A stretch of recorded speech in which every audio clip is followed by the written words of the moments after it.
Thank you, Deb. Well, having gotten to know these two parents and others, I almost feel like a fraud because my story is a horror story with a happy ending.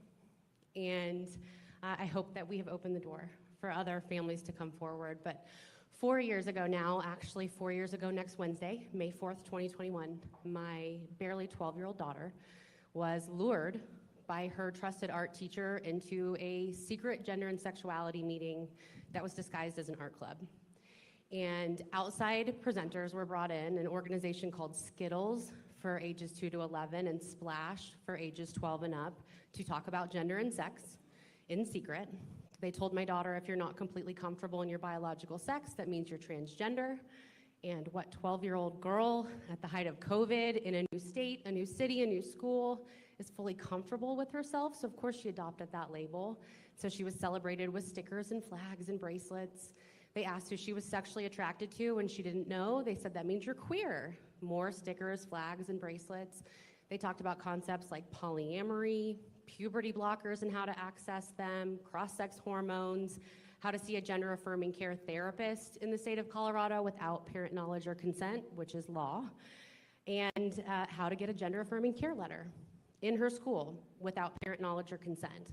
And they repeatedly emphasized that parents might not be safe. You don't need to tell your parents about this meeting. And we're so lucky that our daughter came home and broke the rule, which was what you hear in here, keep in here, and told us what had happened to her at school. But it was not as though something bad had happened. She had been glitter bombed with this idea that all of her problems would go away if she just transitions into a boy. The puberty discomfort, that'll go away. The social awkwardness, you'll have this new group of friends. If your parents don't understand, we're your family now. And it led our daughter down a very, very dark path. We actually sought a therapist and learned the hard way that they are legally obligated to only affirm gender-confused children. That's another law that was passed in 2019. And so therapy made her worse. And about 6 months after the incident, we're still at a loss of what to do in this situation. The depression, or the confusion, had led to depression that led to suicidality, and our daughter left us a suicide note because she did not know how to live in the body that God gave her. And so we took her to her pediatrician, who had us leave the room for the mental health assessment because, again, 12-year-olds are the steward of their own health care in this state. And when we came back, she had already been prescribed Zoloft, a psychotropic drug, and we were bullied with the suicide myth. Would you rather have a living son or a dead daughter? Do you want your daughter to live? I recommend you fill this prescription. And that led to another 2 to 3 months of absolute darkness for our family. And it was actually my husband, who's here in the room, who finally had an honest conversation with her. We stopped being afraid after about 9-10 months of going through this. And he really challenged her on, do you think we don't love you? Do you think we don't accept you? Do you really feel like this is right for you? And it was the off-ramp that she was waiting for. She was waiting for her parents to stop being afraid to talk about this and to just have an honest conversation and give her an out. And she began to cry, no, this isn't right for me. I don't want to do this anymore. And so that was the moment where she started to come out of the darkness. And quick happy ending to the story. It's been 4 years. She's now a happy, healthy, thriving 16-year-old girl. She just gave her first public speech at the Rocky Mountain Summit with CPAN, and there was not a dry eye in the house. And about a year after the incident, we watched What is a Woman together, the Matt Walsh documentary. And while we're watching it, she goes, Mom, why didn't I understand this was happening to me when it was happening? And I said, well, that was by design. They took advantage of you. And she said, how do I make sure this doesn't happen to other little girls? And I said, you have to let me tell your story. And that was the moment where we went very, very public. And I learned that we were not alone, that this is such a pervasive issue, and there are thousands of families like ours who are going through the same situation. And that's why I will not stop talking about our family story. Thank you, Erin, and thank you so much. And if you don't know, Erin has started an amazing organization called Protect Kids Colorado, another key coalition partner standing together. So thank you, Erin, for that. Well, we're going to come back and ask some questions, but let's continue on. Cynthia, thank you for being here, and why don't you tell us what brought you here tonight? Sure. My name is Cindy. I live in Durango, Colorado, which is a very small town in southwest Colorado. And my daughter, when she was 16, she met a math teacher at the local high school. At that time, I had just gotten a very aggressive cancer diagnosis. I was going through intense chemo My daughter is autistic. She has ADHD. She's got depression and anxiety. You name it, she's got it. And my cancer journey was very hard for her. It was hard to watch mom fight for her life. And I don't think she knew who to go to or how to process. And so this teacher stepped in, and in my opinion, she brainwashed my child. She turned my child against me. I'm assuming she told my child that all of her problems with being autistic and being socially awkward and the anxiety, all of those problems were because she was born into the wrong body and that she was really a boy. And this couldn't be further from the truth. My daughter was a very girly girl. She loved frilly dresses and she loved dressing up. And it wasn't until she met this math teacher that all of that changed. And yeah, it's been a journey. Last December, she left my house, my daughter, and she moved in with this math teacher. And I have not been able to get her back since. The teacher tried to emancipate her in January of this year. That forced me to hire an attorney and fight that, and thank God the judge denied it. But then I got a letter from opposing counsel saying stop contacting our client. So now I'm no longer allowed to have contact with my child. Now she's 18 and there's nothing I can do to protect her. The autism hasn't gone away. The anxiety and depression hasn't gone away. All of these factors that are leading into this thought process are still there. Like Aaron, the therapist that my daughter had chosen that I had no control over, gender affirmed her the whole entire way. And Durango is a small town, so even though I don't have contact with her, I hear things. There's a grapevine.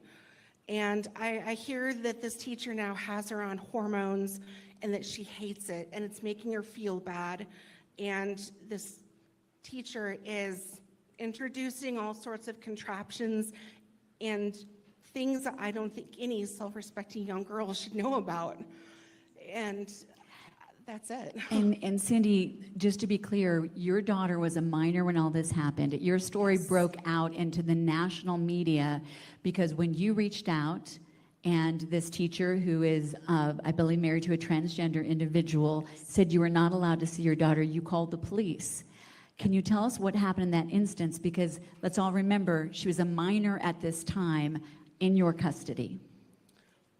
Yes. So I went to the teacher's house, and from the bottom of their driveway, I called her, and I told her, I said, I'm here for my child. I want you to pack her up and send her down willingly.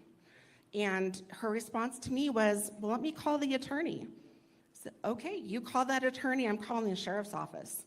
And the sheriff's office laughed. They did not support me. They did not make my child come home. They said, there's nothing we can do to help you.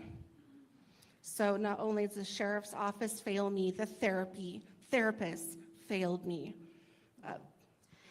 And that is on actually the body cam footage, you hear it. And when Cindy asks, but this is my child, they're like, well, she didn't seem like she was in distress. And she's like, but she's a minor.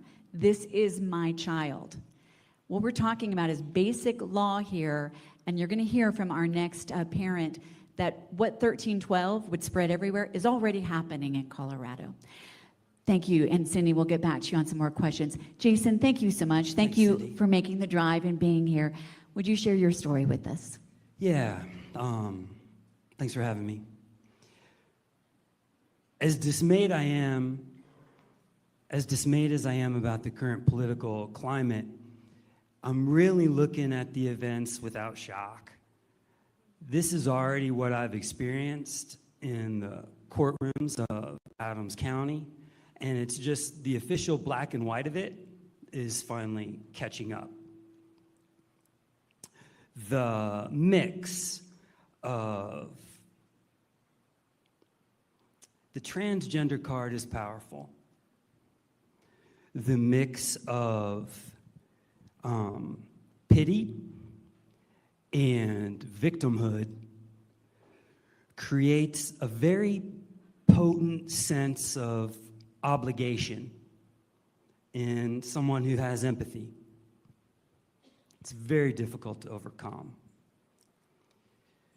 In the courtroom, I lost my 9 and 7-year-old, 2 boys.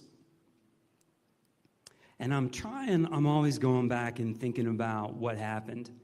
And I knowingly, lovingly married a bisexual woman. We had a family together. And then in a very short span of time, just months, she decided she was transgender. I stayed in the marriage. They're watching Queer Eye for the Straight Guy. My 7-year-old is being dressed in women's clothes. And come time for divorce, my 9-year-old boy is suddenly transgender. My 7-year-old is suddenly non-binary. A perfect splitting, if you will, of their mother. The children got isolated by mother from all their maternal family and all of my family. And there's only one person who could look at my children and say, whoever you want to be will be wonderful. Whoever you want to be, I will love you. My job as your father is to give you as much time as possible to make, arguably, the most crucial decision of your life. Who am I? Who will I love? Who will love me? Thank you. Thank you. And Jason, just a little bit more. Thank you, by the way. Let's give Jason a big round of applause. And Jason, a couple more points of your story, just so everyone can get the full picture of it. You talked, when we spoke, about a couple of points, but I'll just bring up, and then I want to ask you a little bit more about. You talked about how when this began to happen, and your entire nuclear family, 3 people transitioned at the same time, and it dissolved. And your 7-year-old at that time was being put into drag shows with adults, would come out with money in his pockets. That was going on. Yeah, that was really crazy. The performances were supposed to be for charities. Part of the divorce, my 7-year-old is like, Dad, gotta go to this drag show. I'm talking to our family therapist. I do not want my child going to this drag show. Hey, you don't want your son to grow up with shame. Okay, I'll go and try and be supportive. 18-year-olds are on the stage in various stages of undress, and I realized this is not a place I should want my child. Wait a minute, they say it's for charity, but my son comes home with like $50 in his pocket. What type of movement needs to incentivize children? And I want to say every single person on this stage has paid a big price. Jason went bankrupt, and you allowed me to share this, because of the legal bills and then the child support, even though he was not even allowed to see his children. And Jason, you have no contact with your children now, is that correct? No, I did not. Yeah. I kept hoping that me representing myself after the bankruptcy, they'd be like, wow, this gentleman really cares about his kid. Look at all he's willing to do. Or I thought, hey, this guy has a couple college degrees. He's been an elementary school teacher for 17 years. He's around kids all day long. He's been supportive of the transgender students in his classroom. They didn't see me. And one last thing I wanted to mention about Jason's case when it comes to the courts is they're already operating right now in Colorado, regardless of 1312. You, Jason, provided your psychological profile as requested, but your ex-wife did not actually submit it. Is that correct? This one's harsh, and I was hoping we could avoid it. We were both ordered. Actually, it looked like I was pointed out as the bad guy, and I was ordered to have a psychological evaluation. I said, whoa, Your Honor, it's my understanding that whenever the court orders parents to have a psychological evaluation, it's a twofer, like both parents have to go. Judge goes, well, that's not really a matter of law, Mr. Zook, but in this case, seeing as how your wife has 1,700 TikTok videos, and you shared some of those with us in court today, I don't know how we're going to know what's going on. So both of you have to go. So I go. Judge tells the guardian ad litem that had been appointed for the children, you need to take a look at these psychological evaluations. Guardian ad litem comes over to my house, sits down and says, I say, hey, I think this transgender issue, I think it's all smokescreen. I think you just really have a very angry mother who wants the children all to herself. Guardian ad litem goes, I'm going to check into that, Mr. Zook. After the guardian ad litem, who is a member of the LGBTQ community, visits mother's house, the $900,000 house just off a golf course. Hey, Mr. Zook, I have bad news for you. Your older daughter is transgender. I'm sorry, have you ever worked with transgender children before? No, I'm an attorney. Okay. And your younger son, the 7-year-old, the non-binary one, he has a lot to figure out. You need to be prepared for that. So we're back into court. I found a way to willingly and openly file my psychological evaluation, which says, Mr. Zook, at this time, because it can kind of change from day to day, right? Mr. Zook, at this time, does not have a mental illness. Judge kind of rolls her head. I'll accept it. And I would please like to see mother's psychological evaluation. Please, Your Honor, that has not been filed. Well, that did not have to be filed, Mr. Zook. She looks at the guardian ad litem.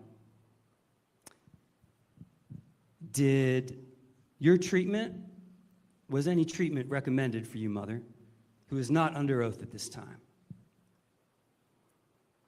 Guardian ad litem says, I'm sorry, Your Honor, did you want me to answer that question?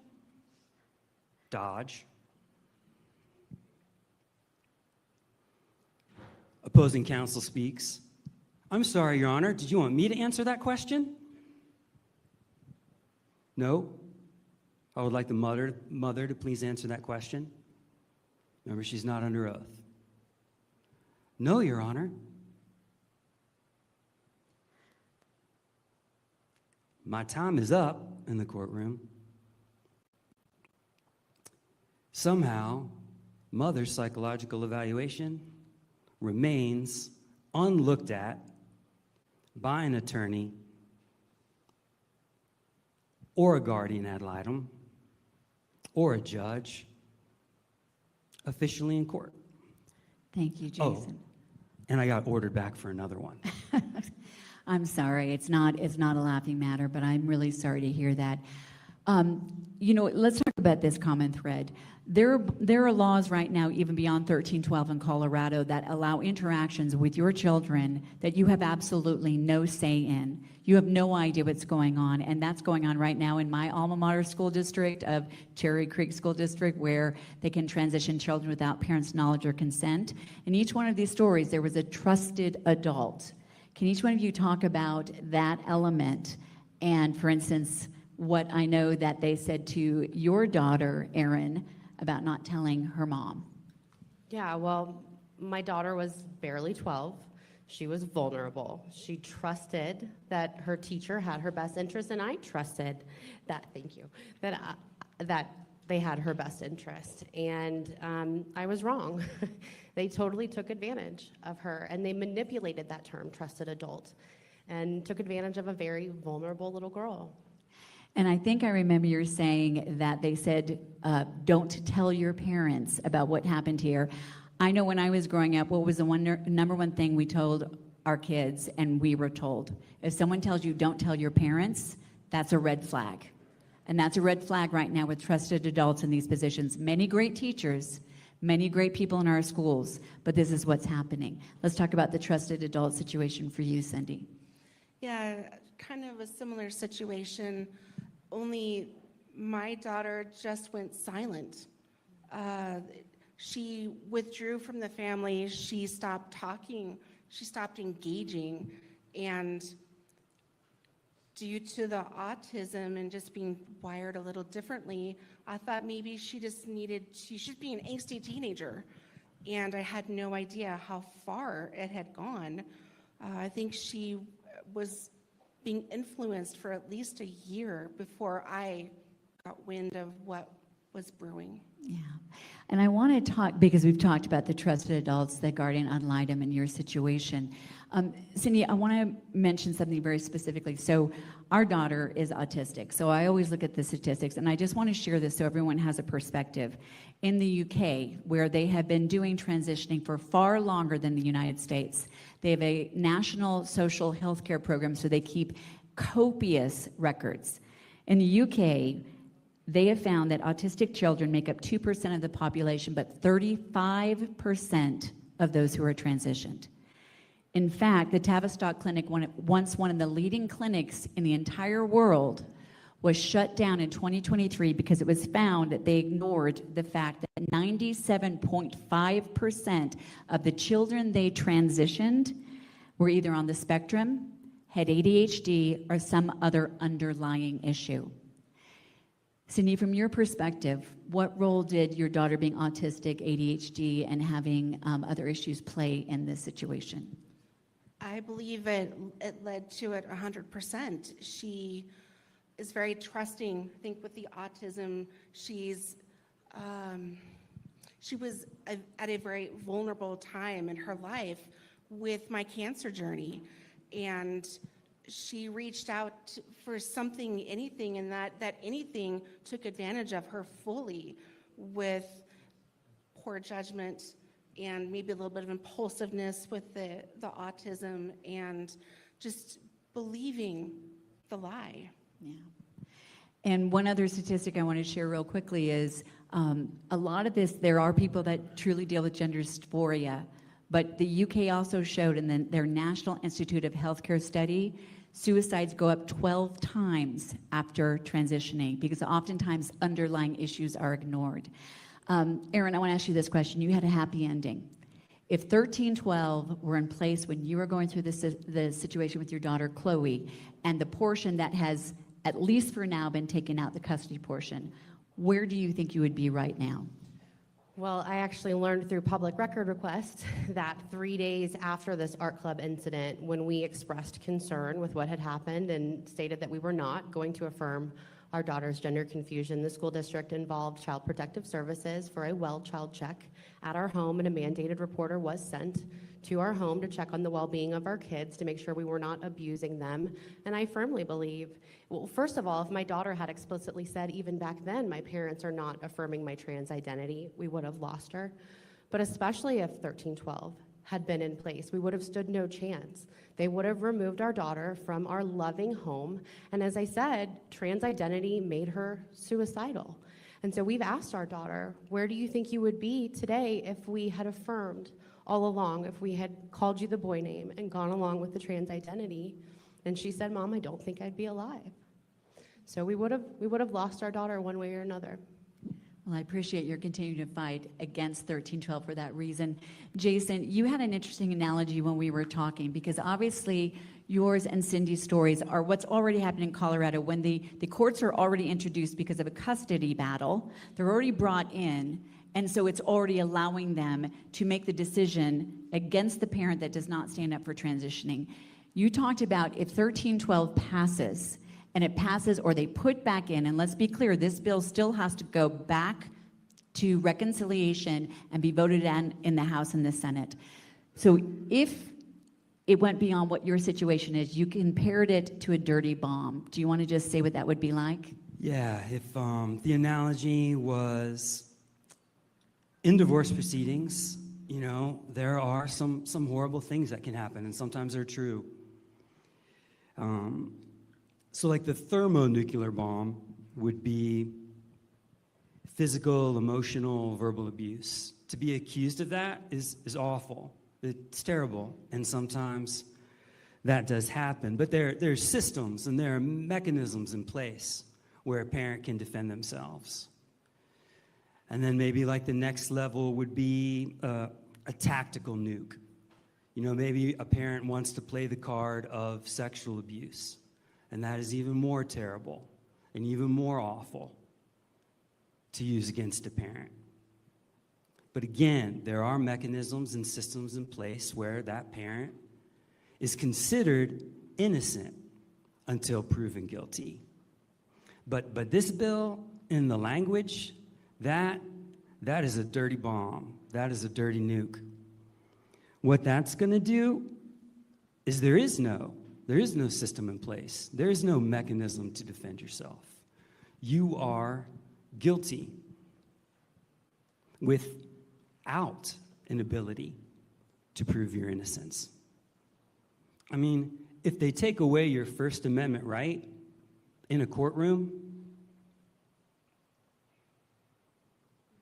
I mean, a nuclear bomb just went off in my head. Thank you. Say something really Yes, go ahead. I just want to add really quick with the CPS involvement.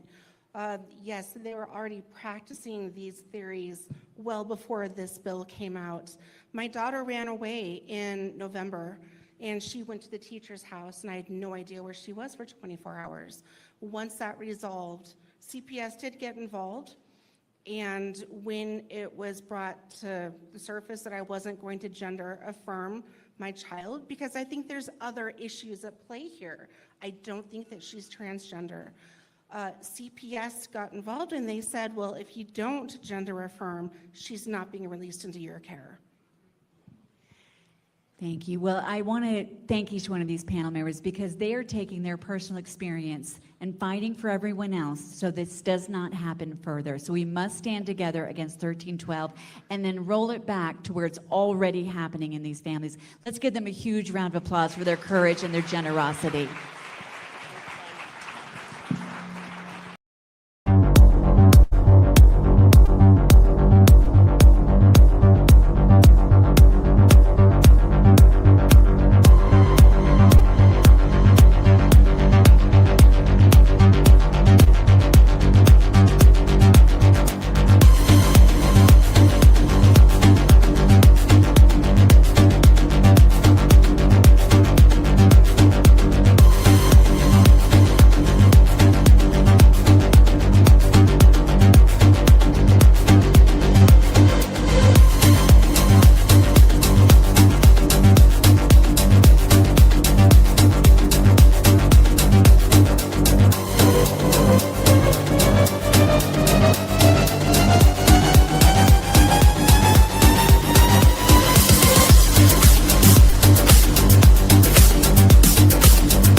Hi, everyone. This is Scarlett Johnson on Unleashed, presented by Moms for Liberty. And I'm joined by a really special guest who I just had the pleasure of meeting in person last week in DC. Got to meet you and your wife and spend some time with you guys. And it was great. Had a lot of great conversations.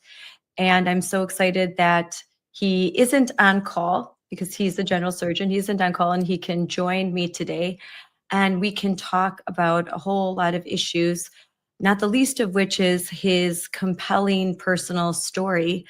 If you don't know, Dr. Eithan Haim is a general and trauma surgeon in Texas.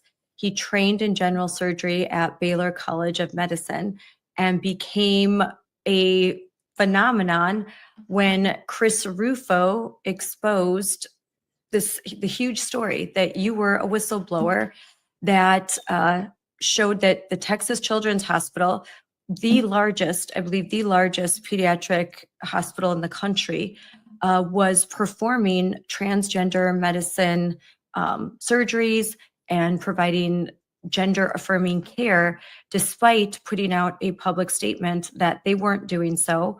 And when you did that, something huge happened. And I think people don't quite understand like how big it is. Until you've been sued, you don't get it. But you faced something even more than I did, because I was sued, but it wasn't a criminal investigation. This was huge what happened to you. And it was just for telling the truth. And you didn't do anything wrong, but you paid a high price for being honest and standing for truth and for what is right. And you've prevailed in the end, but I won't give it away. I want you to tell the story. So thank you and welcome. No, I appreciate it. And, it was great meeting you the other week. But so, when all this happened, because it is really a long, crazy story, but it's kind of simple once it's boiled down to its essential components. But I did my surgical training, after medical school, when you're training in your specialty, between 2018 and 2023 at Baylor College of Medicine in Houston, Texas, right, which is associated with really, really amazing hospitals, right? You have Bentop, which is a big trauma hospital, St. Luke's, and then Texas Children's Hospital, which is, really one of the best children's hospitals in the world for taking care of sick kids. It's the biggest in the world. But it's also been suffered from all of the other pathologies that other institutions like ideological capture. So during my time as a resident, you're kind of in this state of extreme vulnerability, because if you step out of line, especially during that time, because everything got so crazy with COVID, if you had a different opinion, if you cross that threshold, the consequences were severe. And residency is training. You're done with medical school, you've completed your internship, and now there's a requirement that if people don't know, a resident physician has to spend a certain amount of time, and for a surgeon, it's lengthy, really in-depth training. You're a doctor, you're an MD, but you're not licensed to a certain extent, right? Yeah, and it's just like the show Scrubs, like the first season, where you have the residents at the bottom of the totem pole. Yes. In the very beginning, you do the scut work, you're really bad, and then the attendings, they yell at you, and your chief residents give you a hard time. Especially in surgery. As you progress, you gradually start taking on more responsibility. You become a chief resident, so you start operating independently. At Baylor, it was one of the biggest trauma hospitals, one of the busiest ones in the country. So we had services, with massive resident teams, over 100 people on the service. We're operating all day, every day, and we have to run that service. And So you're in charge of medical students then, you're running cases, you have all of the you're doing the job of a full doctor, like you're doing the job of the, someone, but you gradually move up the scale. Yeah. And it was during my, my fourth year in training around 2022 that I had discovered that, Texas Children's, TCH, were performing these transgender interventions on kids. And, for me, when I first learned that, it was completely shocking because, I only really knew about the whole transgender medical thing, after COVID started, because of reporting from libs at TikTok and other people on X. And I remember seeing, these stories from like Massachusetts General or like Washington or Oregon, where they're talking about gender affirming hysterectomies or mastectomies. And I mean, it took me years to comprehend that this was actually a thing. But once I really understood it, it shocked my conscience to such a degree that it was hard to imagine that people would actually do it. But I didn't think it was happening in Texas, right? In Houston, Texas. I just think it was possible. Yeah, especially because the governor had made some strong statements and the attorney general, right? Yeah. So in February of 2022, the attorney general had released an opinion saying that these medical interventions on kids who believe they're the opposite sex could be considered child abuse. And it was reaffirmed by the governor. Like a couple, 1 or 2 weeks after that, TCH had issued a public statement unequivocally saying, they were shutting down the program. They're not going to do these interventions anymore. And they said in their statement very specifically, they were doing so in order to avoid the civil criminal legal ramifications. So they mentioned the legal ramifications of doing it. But because I worked there, right, because I was a surgeon in the hospital, I was taking care of patients there, right, I found out quickly it was a lie, right, that was not true at all. In fact, the next business day after that statement, a surgeon at TCH had inserted a pre-blocking device into an 11-year-old girl. So they released this statement, and they must have had no intention of ever stopping it, because if you continue one day after, then there's no way, right?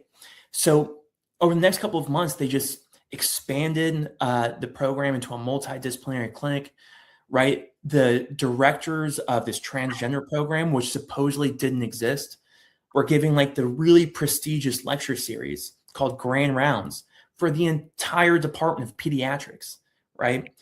And if they're giving these lectures, it's endorsed by the hospital's leadership. And when I found this out, because at first I actually didn't even know about that statement. I found that out after, I found out they were doing surgeries. But what I realized was so crazy and was demonstrating they were consciously concealing the existence of the program was because there was no online indication that this program existed, which is very atypical for a big clinical program at a children's hospital, right? Yeah. So, they were also doing these meetings with medical students at Baylor College of Medicine, these publicly accessible meetings. Yeah. So this wasn't secret. This wasn't hiding. You didn't have to sleuth. It was really out in the open. Yeah. And,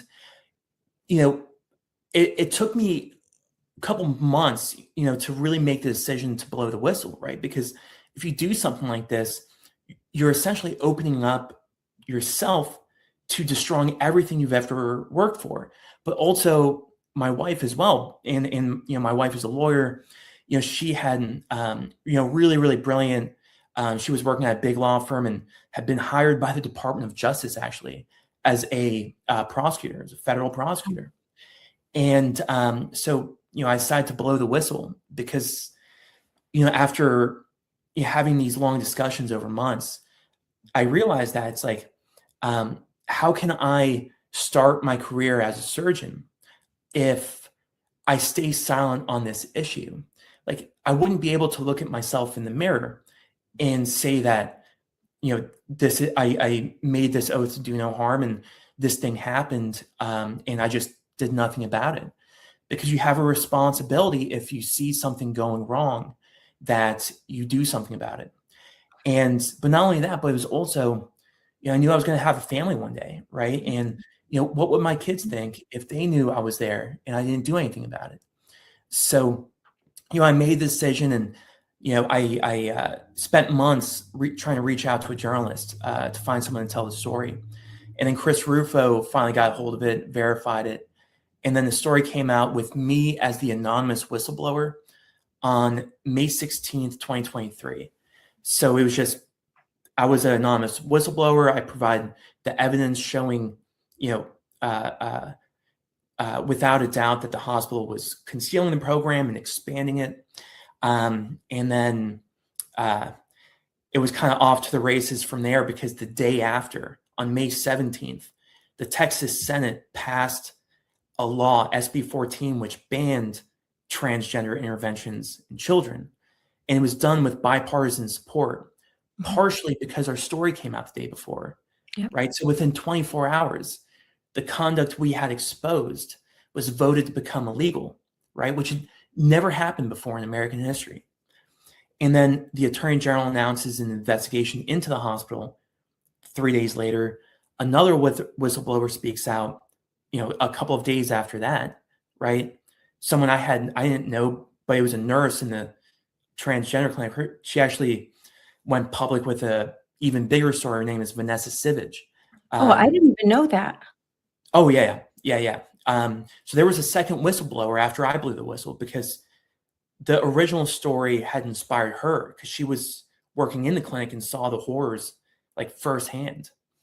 And then, so all this happens, and then, I just kind of go on with my life, because I was finishing my training, my residency, the month after, in June 2023. And I was just planning on going on with my life and living a quiet life in a small town. I work in a very, very small town. That's like what I've always wanted to do, like a quiet life. I'm very private. But then a month after the story came out, on June 23rd, 2023, which is a Friday, it was the day of my graduation from surgical training, one of the most important days of my life. 4 hours before the ceremony, right before I'm about to meet up with my parents, I get a aggressive knock on my door. I'm like, oh shit, who's that? Right? And I open it, 2 armed federal agents standing outside, and whole world kind of freezes. Wow. Everything's going to change from then on. And you had no indication before that. This is just complete, wow. No, but they chose that day for a reason. Yes. They wanted That to use wasn't the an accident. value of my accomplishments as the means to extort my compliance with their corrupt investigation. So, of course, I kind of freak out and invite them in. But, luckily my wife advises me to not talk to them without an attorney present, but they hand me a target letter. And a target letter is just a piece of paper that informs me I was under criminal investigation by the United States Department of Justice. And that was when I knew that this was serious. But, after the agents left, there was this weird moment, maybe like 30 minutes where we kind of freaked out. But then we had been through so much, my wife and I, the years before with COVID. We had seen our society collapse around us, that when they came to our home and it was such a contemptible, so corrupt, that we knew we had to fight back against it. So that day we decided that we weren't going to give in, so that we're going to do everything we can to fight. So, we opened up a couple bottles of champagne. We're both non-smokers, but I bought a pack of cigarettes and we chain smoked a pack of cigarettes. It seemed like the right thing to do. And then, we went to my graduation and celebrated, like this next chapter. It was completely terrifying, but it seems like a crazy thing to do in the moment, but at the time, You just didn't know. Yeah. But okay, so then there's going to be but just to rewind a little bit, so how did you first become aware? What tipped you off? So this was in 2022. It was, maybe like early to mid 2022. I was, working, was in one of the St. Luke's, and there was a resident who came up to me in a workroom, one of the guys I worked with, and told me that, told me a story. He's like, Eithan, listen to this crazy story. I just did this surgery at TCH on an 11-year-old where we inserted a puberty blocker implant into their arm because this 11-year-old girl believes she's a boy. And I'm like, oh my God, that's crazy. I didn't know they did those surgeries at TCH. But it was the history of this patient that was even more concerning, where this young girl, there's a clinical note before the surgery is done that documents the history. And it was that this girl, believes she's a boy at 11 years old, wants to have more surgery, like, invasive surgery to supposedly become a man, is confident she never wants to have children, right? 11 years old. And that all of her family members are transgender. And if you hear those few details, 11-year-old thinks she's a boy, wants to have surgery, doesn't want to have children, every family member is transgender, those are all red flags for child abuse. But instead of doing the right thing, right, and pumping the brakes, what they did was took that little girl to an operating room and put poison into her arm in order to prevent her natural progression into puberty, and therefore very likely sterilizing her. Yeah, that's just shocking to me. It's absolutely shocking. Excuse me. An 11-year-old girl does not comprehend that her future in such that she could say, I never want to have children. And you're right, that all of her family members identify as transgender, that she's got a history, that to me would signal she needs to talk to a psychologist, a therapist, and we need to start thinking what's going on in her family, what kind of influence. Definitely would not affirm this. First, look at comorbidities, what's going on, and whether or not she's kind of being programmed, indoctrinated into whatever her belief system is.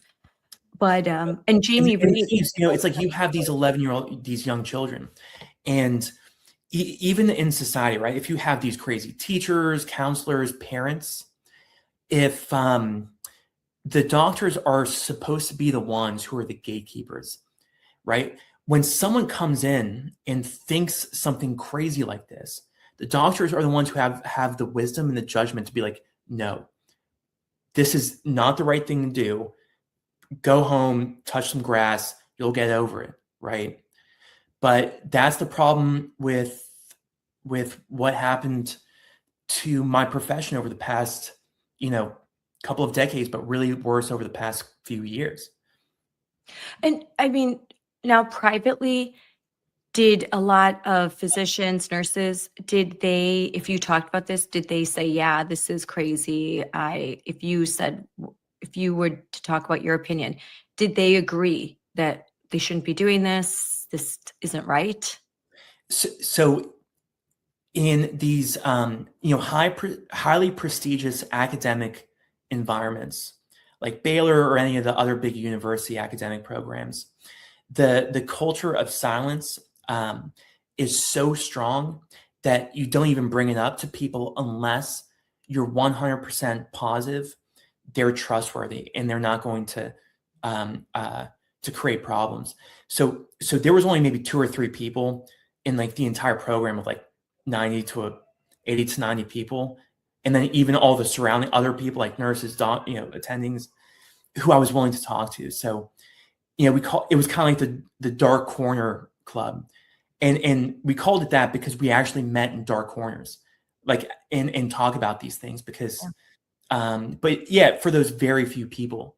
But You kind of had to hear something, a signal, like something that would like, oh, maybe they agree with me from what they said. Like, yeah, it was a process of subtle subcommunication over time, almost like I imagine gay people did in the 1980s. Like at corporate offices where they would be like, oh yeah, like that's, I like the color of that, that drape, and they're like, oh my God, yeah, it's, or in communism, if you were a Christian or if you were Jewish, and because all religion out loud, there's probably I was just talking to a friend of mine who is Jewish and was someone who was able to escape communism as soon as the revolution happened, as soon as the walls came down and the Soviet Union fell apart. And she said there was like code. There were certain ways that you would know that someone's with you. And she was very young at the time, in her late teen, early 20s. And you just looked for clues like, are they one of us? And then could we trust them? And that's what this reminds me of, which is scary. That Yeah, I mean, that's exactly what it was. It was just, it's the same pattern, different place, yeah, that there's this, like you said, this culture of silence.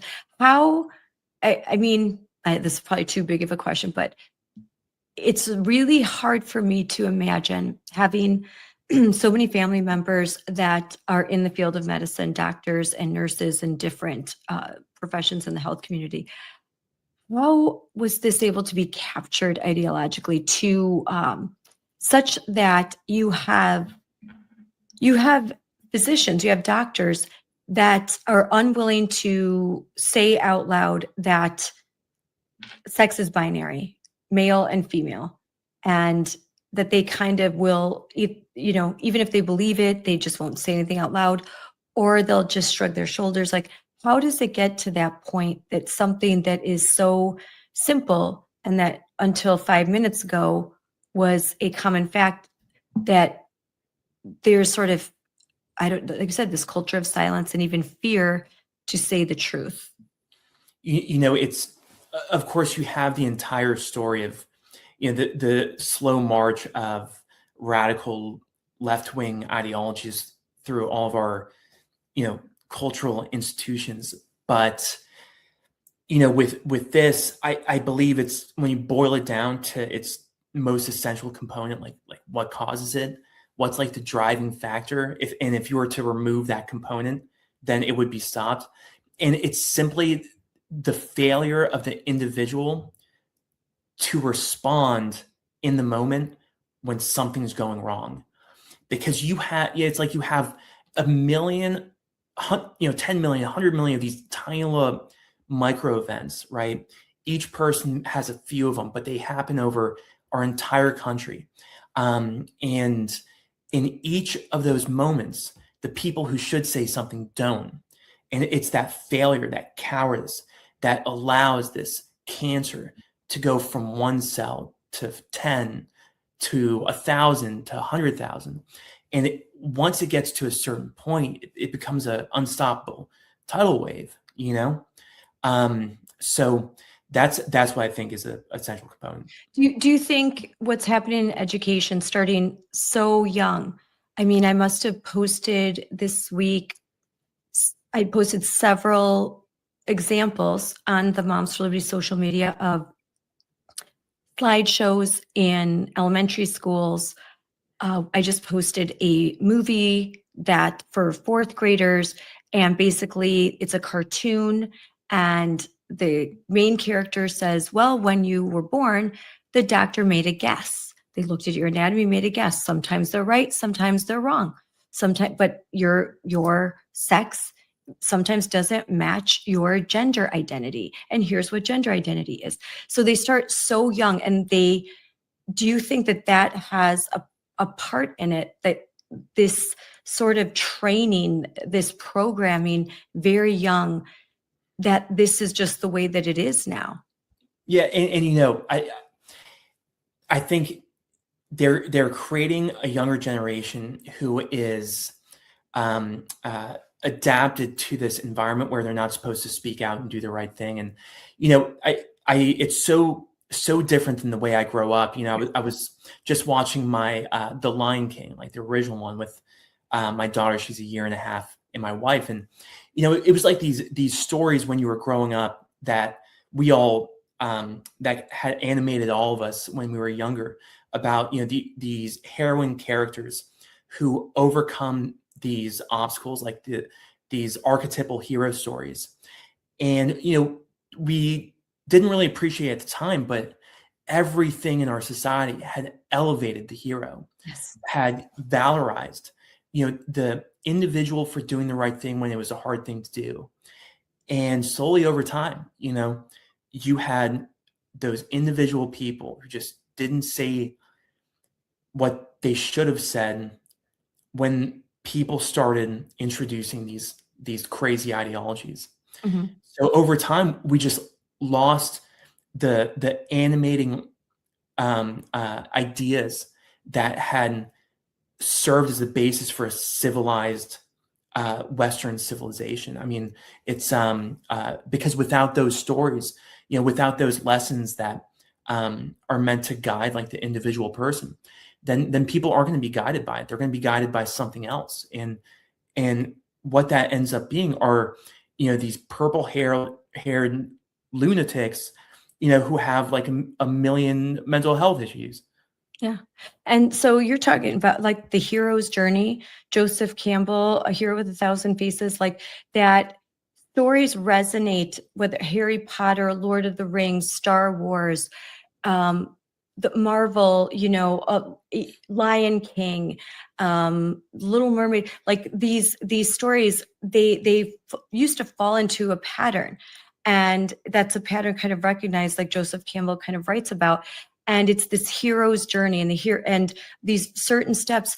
And when someone creative really can bring to life that pattern, there's something that resonates in humanity that we just love it. That's why we have these icons, why Star Wars, this iconic film, the Endgame, iconic Harry Potter, because it's this journey that you have the hero, and the hero isn't perfect, but the hero goes through this process and wrestles with takes on the dragon, wrestles demons, tries to win the heart of the princess, all of those things. And at the end, good triumphs, even though that things can happen along the way.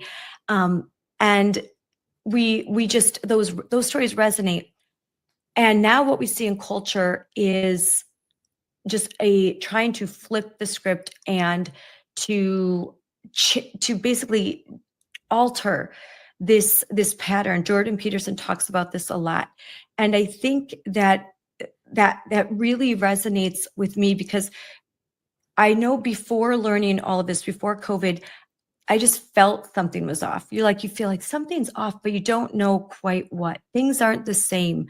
The stories are different. I don't like the movies as much. What my kids are learning in school seems off. And then with COVID and seeing behind the curtain, and just like you did, seeing what's happening in hospitals, then you realize, wait, this is it. This is what's been happening. And then you kind of look back and you see how far the corruption goes till you get to this point. And so I think that we're seeing the fruits now, but the kind of the start of all of this was before, when we weren't quite paying attention. The building blocks were laid. The papers were being written that informed those who teach at medical schools, and those who are behind policies and that inform administrators.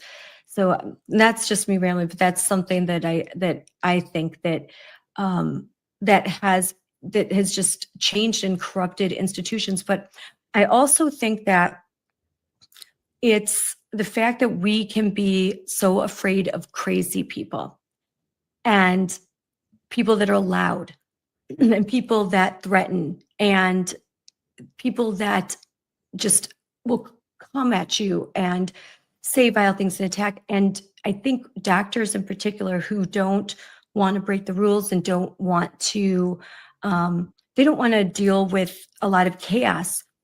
I think that the left has been very good at being chaos agents, so that people stay quiet because they just don't want to deal with being called a racist, a transphobe, a homophobe, and having their name splashed in headlines. So they just stay quiet because it's just better that way for them. I mean, it's true. These people are treacherous, What they'll do, because they did it to you. So Yeah. let's talk more about what happened to you. So picking up where we left off, these agents come to your door And now you know that this investigation is happening. What happened next after you graduated? So, I was lucky because, one of the first people I contacted was Christopher Rufo. And he was able to find an attorney, Marcella Burke, who was willing to represent us. And, it was a moment of I believe every step of the way was divine providence, but this was the one where it was very clear that there was something very big going on because, Marcella Burke, is like this remarkable person who had left Big Law to start her own law firm because she refused to put pronouns in her bio. And she wanted to put together this law firm of, these elite conservative lawyers to take, to create like this bulwark where you do these big private cases, it's a successful law firm. And then that will provide you the ability to do these political cases for people like me. And a couple of months after she started her law firm, she gets a call from Christopher Rufo, and I get in touch with her. And we put together this great team of lawyers. And, over the next couple of months, I was still anonymous because I wanted to do everything in my power to maintain my anonymity, because the last thing I wanted to do was go public. I thought that if we get lawyers, we push back a little bit. It's such a crazy thing for them to come after me criminally. There was because my wife was an attorney and like specifically a federal prosecutor, we knew there was nothing they could possibly come after me for, right? Because I worked there, it was no HIPAA information. So we thought if we just push back, they're just going to move on to something else because it's a losing case. But over the next couple of months was when the corruption just got so severe, right? It every single day it got worse. Where once my attorneys reached out to the DOJ and the main prosecutor who was running it, she told my prosecutors these things that they outlined in a letter to Congress once I eventually decided to go public in January 2024, 6 months later. And in this letter, they document what happened during those 6 months, where the prosecutor had told my lawyers she sent agents to my home without ever reviewing the evidence, right? So just not even looking to see if I did anything wrong, just like sending agents to my home, right? And that on that first call too, she didn't know anything about the case or what she was investigating, but she did enough research to find out my wife had just been hired. And she used that information to blackmail us, because she said, Andrea is not going to have any problems with her background check, right, for her job at the DOJ unless she continues to become difficult, right? Over the next couple of months, my lawyers are told that only if I apologize, then I can avoid felony prosecution, which, that's not part of the law. It's not like if you apologize, there's no apology statute. That's not how things work. There's that if I avoided criminal prosecution, then I would be sued civilly by the families, and that she was in contact with the transgender families and all that. But then once she told my attorneys that she would take me to a jury trial, even on a technicality, even if she was going to lose, she would do it. And that was in October of 2023, around that time that happened. And it was then that I realized that, if I stay silent, I'm going to get destroyed because these people have gone completely insane. And plus, at that point, we were out of money because we had spent about $250,000 of all of our life savings. So we knew that, So we knew that I was screwed if I stayed silent. There was no way for me to fight back, right? Because we couldn't afford lawyers. People, $250,000 in legal fees, and it adds up fast, especially if you're going to trial. I was sued in a very small way in comparison to you, but I think you don't understand what it's like. Depositions, subpoenas, they want to confiscate all of your records, all of your financial records, all your computer. Your whole life is staring. The crazy thing is that this was still in the investigation phase. Oh my gosh. I wasn't even indicted yet. So I went public in January 2024. This is right? millions of dollars. This is And, millions.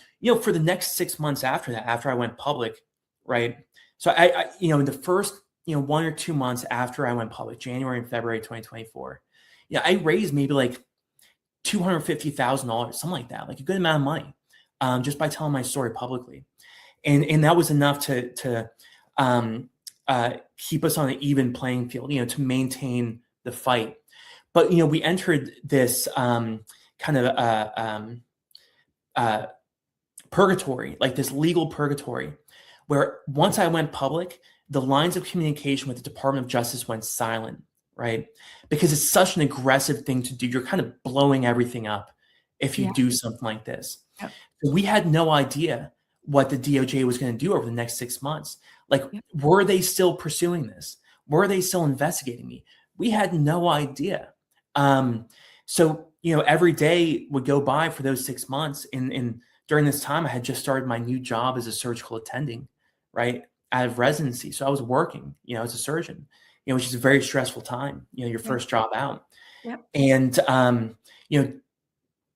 eventually I found out what these people were doing. And, June of 2024, so about a year after the agents first came to my home, right, 7 a.m, I get, another, a ring, a ring of our doorbell, 7 a.m. And I remember waking up and thinking to myself, man, like, who the hell is that? Ring our doorbell at 7 a.m. And I joked to my wife that, oh yeah, it's probably the feds. Cause we would just make jokes like that. And, of course I kind of ate She was those. pregnant at the time, right? Or She was 6 months pregnant at the time. Yeah. So my wife was 6 months pregnant. I kind of made that joke and I ate it about 10 seconds later because I opened the door and there were 3 heavily armed U.S. Marshals, like bulletproof vests, guns, everything, showing up to my home at 7 a.m. like I was a drug smuggler, like that was some type of criminal mastermind. And they were there to inform me I was indicted on 4 felonies and faced up to 10 years in prison, HIPAA-based felonies. So after that point, right, it was like, I threw down the gauntlet before when I went public, but then these people responded. So we knew it was on at that point. And then that's when the craziness really started, where things really spiraled far out of control. Because, the details of the legal case are very, very, they're very convoluted. There's a lot of details, but when you know it, it's very simple. Like when you boil it down to its essential components. And the charges they brought up were HIPAA based. And their first indictment was based on an entirely fraudulent story that was developed by the Department of Justice and the FBI and other people who were involved in creating this story, where they had accused me of, lying about working at TCH, accessing the medical records, disclosing the medical records and HIPAA protected information. So when the indictment comes out and it's made public, when people read it, right, all these big news organizations like the New York Times and Washington Post, what they think is that I had released, identifiable patient information, right? Like that I had stolen this information and I lied about working at TCH. And of course, none of this could be further from the truth, right? The story was fabricated. And because I had been telling this story for the 6 months prior, we were ready for the fight. Because I knew, right, when the prosecutor told me when I was still anonymous that she was going to take me to a jury trial, that she was serious. So when I went public with my story, I was getting ready for that. So they didn't have a chance. They tried to bury us with the avalanche of propaganda. But by that point, we were ready for the fight. So I was able to tell my story on all of the biggest, podcasts and news, like right-wing news organizations like Fox and Newsmax. And those first couple, like the first month and a half, we raised about just over $1 million. $1 million in small dollar donations, like, $25 to $100 donations. Yeah. And that had sustained us during, kind of the first half of the prosecution, because what my attorneys then had to do was get all the discovery, figure out what they're charging me with, and then start developing a response. And what we had shown, like right when we started filing, motions and subpoenas and trying to get information, their story immediately fell apart because the discovery the Department of Justice gave us, right, which is their responsibility, they have to give us the evidence that they're using, right, to indict me. It was very clear that the Department of Justice's own evidence, the evidence they gave us, proved my innocence. Like all their documents disproved everything they wrote in their indictment. It was to such a shocking degree that the DOJ prosecutors admitted themselves that they presented false information to a grand jury, but they said they didn't do so knowingly, and that was their excuse. Of course, as we all know, federal judges have no interest in the idea of justice. The judge who was overseeing my case, same type of phenotype you see going on with other federal judges, right? It was a criminal prosecution by the Department of Justice, and Judge Lamb get away with it. So the first indictment falls apart because it's fraudulent. The story was made up. But then I remember thinking to ourselves, how could they move forward without any evidence? Their evidence proved me innocent. So what they did is they took out the critical statutory language of HIPAA, right? They took out any mention of identifiable patient information. Of course, because I didn't do that, right? They removed from the indictment anything about me disclosing anything, because of course they couldn't prove that. It was the first time in the history of the United States, first time in the case law of HIPAA, that they had charged me with that hospitals and doctors were the ones who were protected by HIPAA rather than patients. Because when you compare the first and the second indictment, in the first indictment, it says, my intent was to cause malicious harm to the hospital and its patients. In the second indictment, right, they couldn't prove anything about patients because I didn't do anything to patients. They changed that language to intent to cause malicious harm to the hospital and its physicians, right? So, that was problematic because there was no crime for me to defend myself against. That is exactly what happened. How can I defend myself if I don't know? There's no criminal statute to defend myself against, right? So that's a theoretical problem, which is kind of operative, but there's like very specific problems that go to show how corrupt and incompetent this is.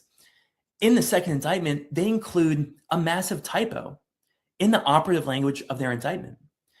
And they mention subchapter XL, which is like one of the statutes they cite in their indictment.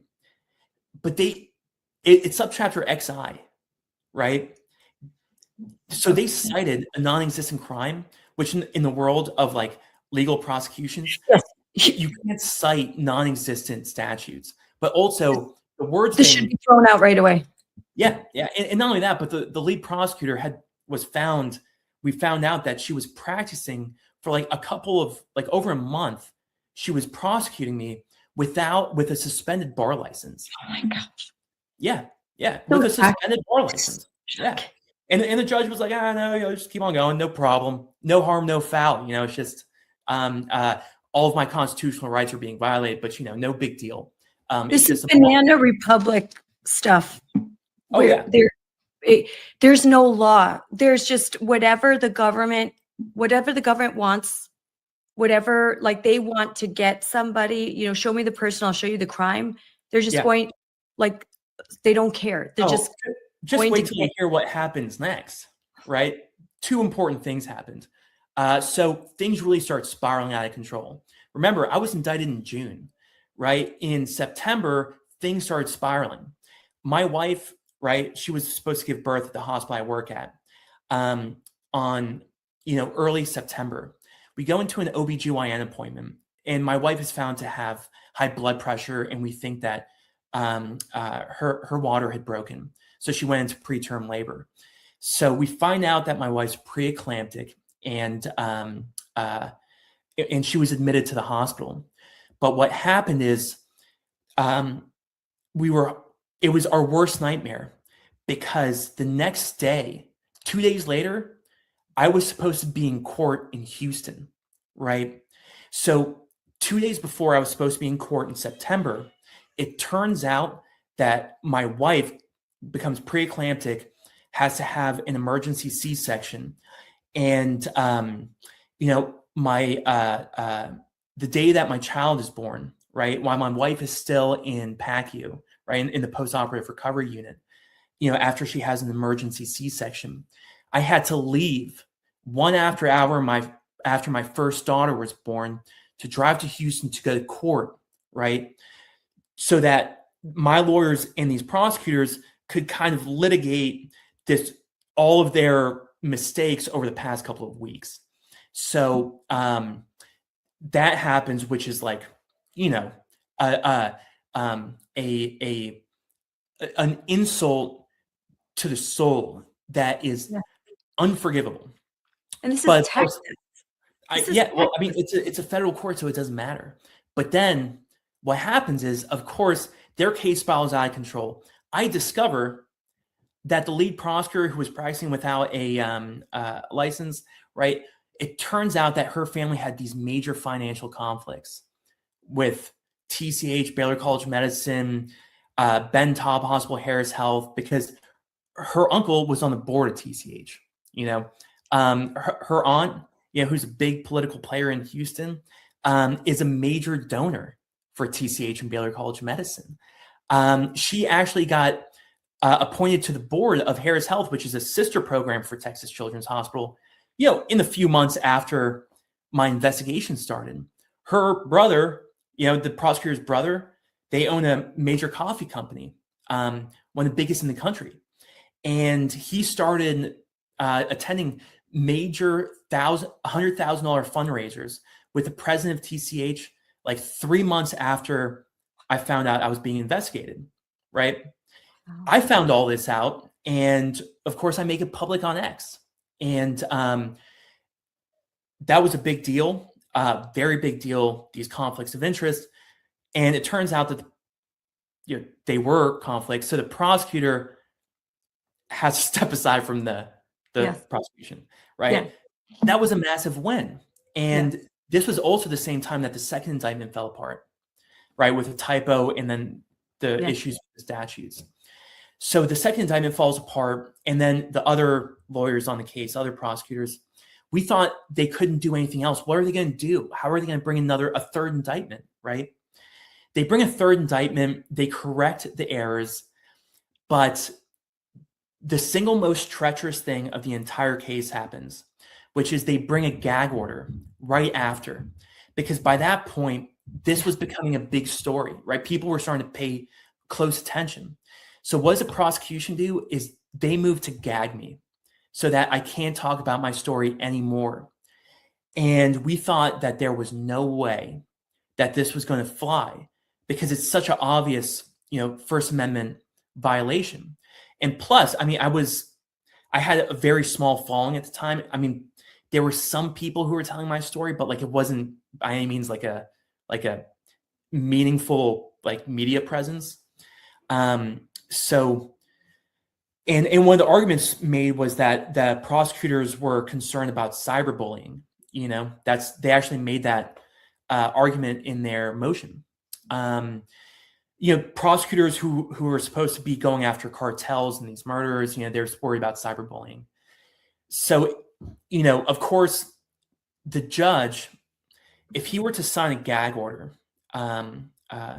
he would become the laughing stock of the country, right? Legally, because he would get overturned, you know. Mhm. But of course, he wants to shut me up because the corruption in the case is starting to reflect on him. So what he does is just it's a de facto gag order where, you know, in the courtroom, you know, we had a hearing about it, and you know, he hears both sides, and what he says is, if you continue similar conduct, doesn't define similar conduct, Hmm. I'm going to send you to jail. You'll go. I'll incarcerate you. So without setting any parameters, just a threat, right? That's what he does. And I couldn't appeal anything because there was nothing to appeal. And over the next couple, you know, and by that point we were $2 million in debt, because after that first run of, you know, kind of like media presence after the indictment first came out, the well kind of runs dry. The donations stop. Yeah. So we were losing money, you know, quick, and we were $2 million in the hole. And then, you know, and then it was over the next, like December, January, when Trump came into office, that like things like then finally came to a head. So when was that de facto gag order? What time period was that? Late November 2024. Okay. Yeah, And so it was then after Trump the came in. election. Yeah, it was after the election, but people don't realize that in federal districts, right? It doesn't matter who got elected because the organs of corruption are still intact, Yes. right? Like these, you know, they're going to prosecute me no matter who gets elected. And we knew even once Trump comes to office, there's little he can do unless, you know, because like we didn't have enough pull. Like this wasn't a big enough story. So we were still going to trial in like February, you know, February 2025. Mhm. So after Trump gets inaugurated in January 2020, you know, he signs the weaponization order, you know, to end all the weaponization of the Department of Justice. And the day after that, the prosecutors escalate the case towards trial, you know, in direct, you know, violation of that order. And we knew what they were doing. It was a way to pressure me into taking the easy way out because they knew how desperate I was by that point, you know, with the debt and then also with the gag order. And, you know, after a month and a half of staying silent, you know, I completely unraveled during that time, right? You know, where before when I was able to speak out, I was able to defend myself, but when I was gagged and I couldn't, it was the only tool I had to fight back, Yep. but they Yep. took that away from me. And I felt like an animal because it's like, you know what it means to have your freedom taken away when your First Amendment is the one thing keeping you free. Yeah. So I had completely unraveled, but then, you know, it's like something happened like over time where, you know, I accepted any consequence that came, you know, I knew that this was coming to a head. And then the day after he was inaugurated was when it came to a head and they escalated the case, where my wife and I said, nope, not sailing silent anymore. Like we have to speak out. Yeah, like I might violate this de facto gag order, but it doesn't matter because there's no legal argument we can make to win this case, right? Mhm. It's a rigged system. So my wife and I speak out, call out the corruption and process of a judge, of everything. And in response, it sets off a tornado, right? It was just like the whole world blew up. The judge, the DOJ lost their mind. And the next day, I find out that the judge wants to send me to jail the day after, which was January 24th, which was a Friday, right? This was 2 days after I spoke out. I spoke out on January 22nd, 2 days after the inauguration, right? On January 23rd, a Thursday, that's when I learned that the judge wants to send me to jail. But everyone at the DOJ, they understand how bad things have gotten. Like everyone's starting to look really bad because I'm speaking out now. Yeah. So they just wanted everything to end. So they tell me that night that we'll dismiss your case tomorrow without prejudice, which means they can still bring it in the future, as long as I sign an agreement saying that I won't say anything about the case for a year. So I'm gagged for another year. And also that my family is gagged for another year. So they're like, if this agreement is on my desk by 9 a.m. tomorrow, we'll dismiss your case without prejudice. And I'm like, well, obviously they're doing this under duress, right? Mhm. This is an agreement under duress. It's like illegitimate. So I signed it, just to buy myself time until that following Monday, because I was going to violate it anyway. Like that agreement was meaningless. Because I knew at the same time that we were in contact with the Trump people like Josh Hawley, a lot of people we met along the way, and they were advocating for the transition team to make the Southern District of Texas dismiss this case with prejudice. And that was a long shot because we didn't think it was going to happen. So, but the next day on January 24th, that Friday, just divine providence, we get word that Trump's team came through and they recommended for Trump for the DOJ to dismiss my case with prejudice under different conditions, so that there was no more gag order and that the whole case was done and we won. And it was like one of those moments where this story comes to the most dramatic ending possible, and like for this moment you kind of like elevate to a different plane. Yeah. So Yeah, I have right now there's a whole lot, but just the announcement that they had dropped the case with prejudice, which is really important. Just like you said, that it's over. They can't, it's done. That signifies that they were wrong too, because without prejudice, that can be ambiguous. And you want the real win. You want it dismissed with prejudice, with the admission that they had that this was bogus all along, that what they put you through was terrible. Now,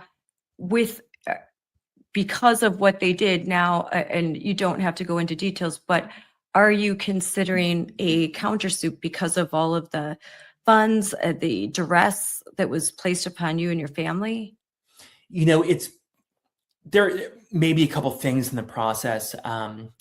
For me, it's kind of one of those things where the most important thing is that I'm a free man, and Yes. my wife has her husband and my daughter has her father. That my daughter can grow up with me in her life and with me not in a cage. And that you're not in jail and not constantly, and that's the decision. Like when I won my case, I agreed not to countersue because I wanted it to be over.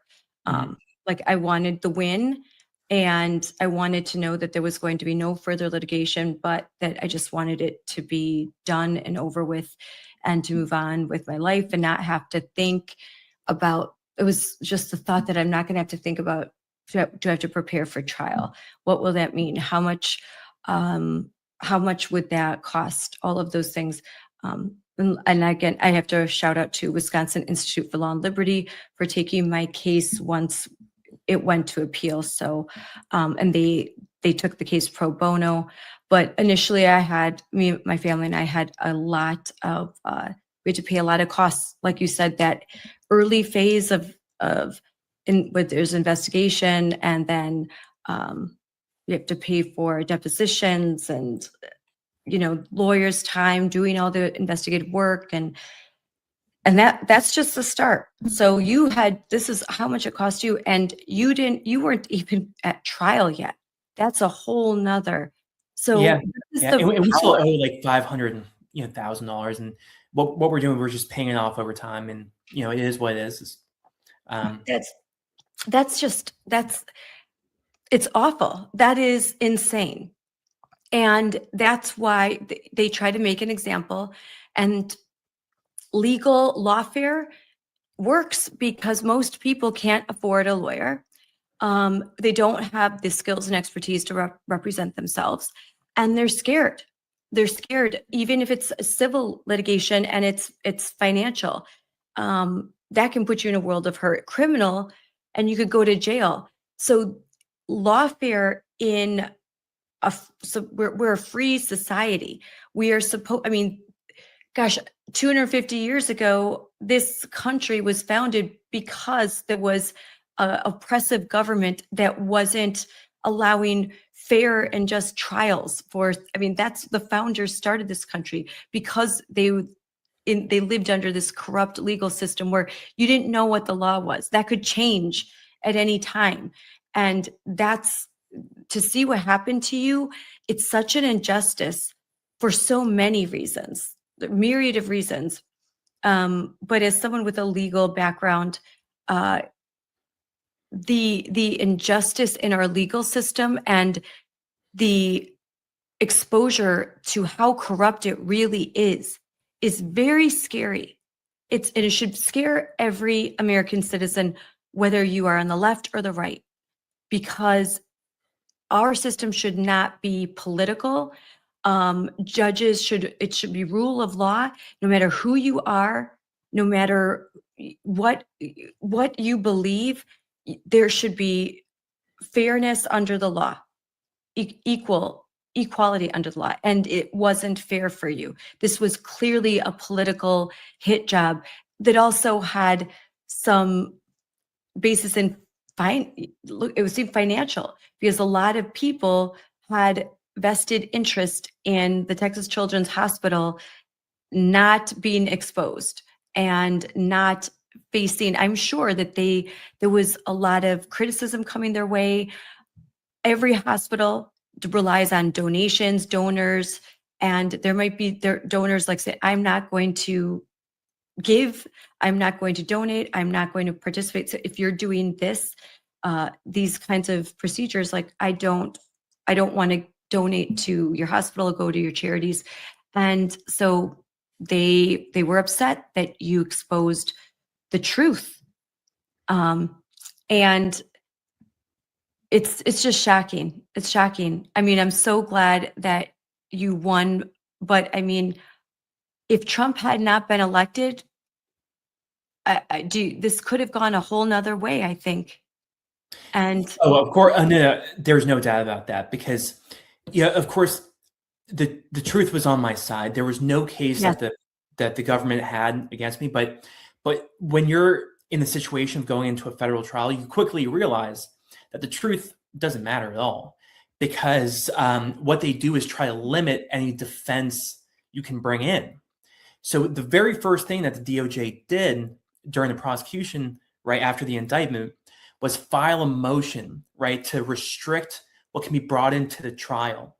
And the two things they wanted to do was prevent any mention of the term whistleblower, and also to prevent the introduction of any discussion about what I was blowing the whistle on, right? So, and HIPAA has a whistleblower defense. So whistleblower defense is, number one, you're a whistleblower. What are you blowing the whistle on? So that's how, even if you go to a trial, it may not matter, because you may not be able to present your case. Yeah, and that's how it is, you know. And that's not unique. Like over the course of the Biden regime, that was the strategy they use. Like, for example, with Derek Chauvin, with the J6ers, with the abortion protesters, with Tina Peters, with everyone. They create the illusion of a trial. But when you look at the details of the mechanics of the trial itself, they're preventing the defendant from making the argument to defend themselves and allowing the prosecution to create false stories and sell that to the jury. So those are federal so wrong. So Yeah. wrong. Yeah. And that's the way it is. You know, that's just, and I was ready to accept that and go to prison if necessary, because I was not going to take a plea deal or do anything like that in order to legitimize these people's treachery. No chance in hell. Because the only way you lose and they win, it's not if you go to prison, right? It's not if they take away your freedom. It's if you bend the knee to them. And I wasn't going to live in a world where my daughter was going to look at her father and think, my father bent the knee to these monsters. That's very brave.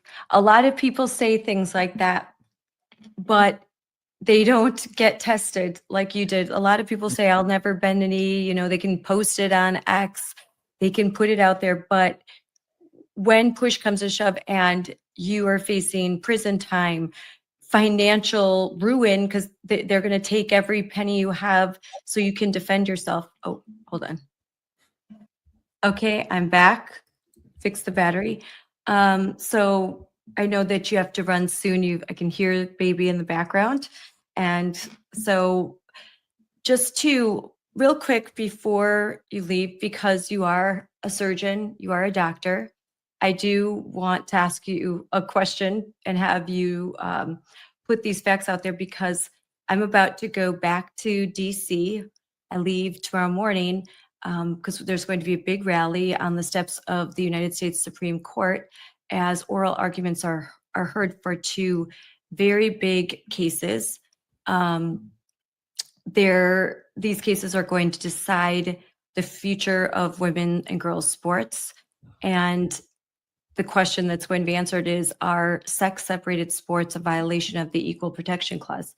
And so often when I go to testify in the State House or talk to school boards, lots of times they'll say, well, you're not a doctor, so you can't possibly know that sex is binary, and that there's often repeated this lie that with gender affirming care, a biological male can basically become a female. I've actually heard that in testimony in Madison, Wisconsin, where there were professors and folks there testifying that they weren't sure, this is a biological male speaking, that now that he's taken his cross-sex hormones, he's not sure what his chromosomes are anymore. They could possibly have changed. And this is stated, and you watch legislators nod appreciatively as if this fantasy could be true. So I would like for you to say, with your experience as a doctor, the differences between men and women, and that men cannot become women no matter how many hormones that they inject into themselves. I'll say the same thing I was telling you before we started. It's you don't need a doctor to tell you that man is man or woman is woman. Just like you don't need a randomized controlled trial to tell you to not drive your truck into a ditch. This is not a question that a doctor needs to answer. If you have a physician telling you this, that, oh, because I'm a doctor, I'm saying these things, then that is the self-evident reason that you should never trust that doctor, that you wouldn't let that doctor take care of your goldfish.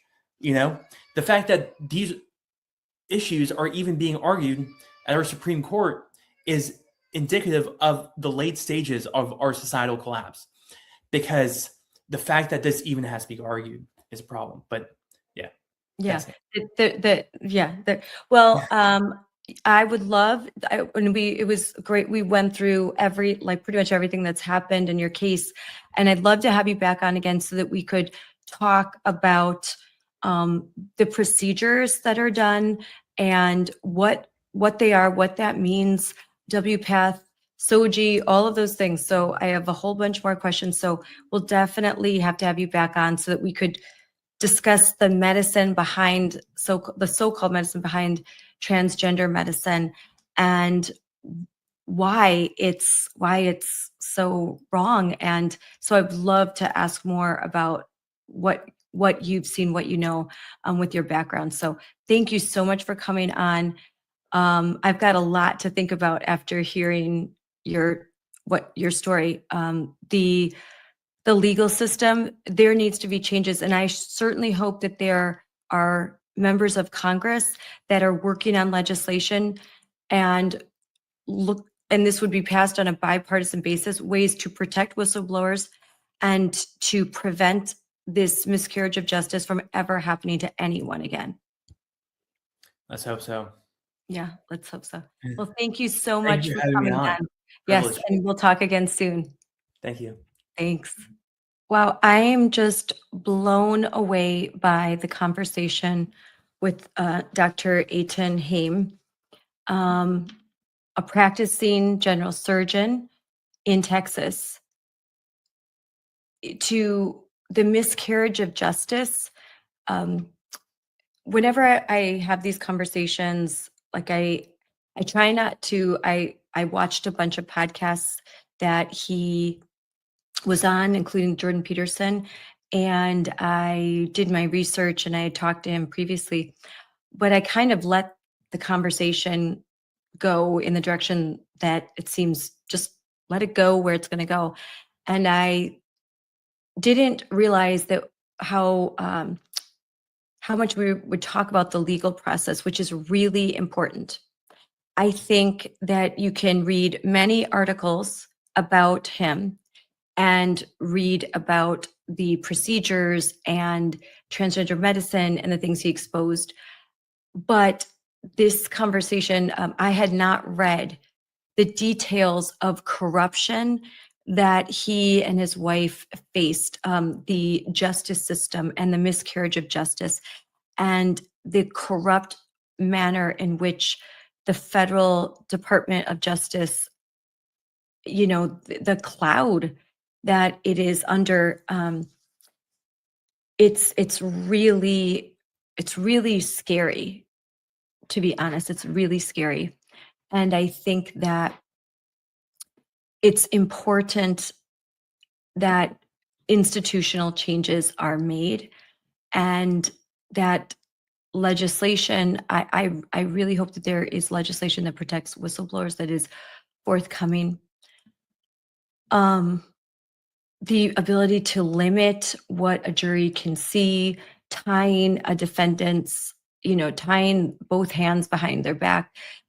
It's outrageous. And it is the stuff, as I said, it is the stuff of a banana republic. It's the government should not have such an upper hand when it's bringing a case before a private American citizen.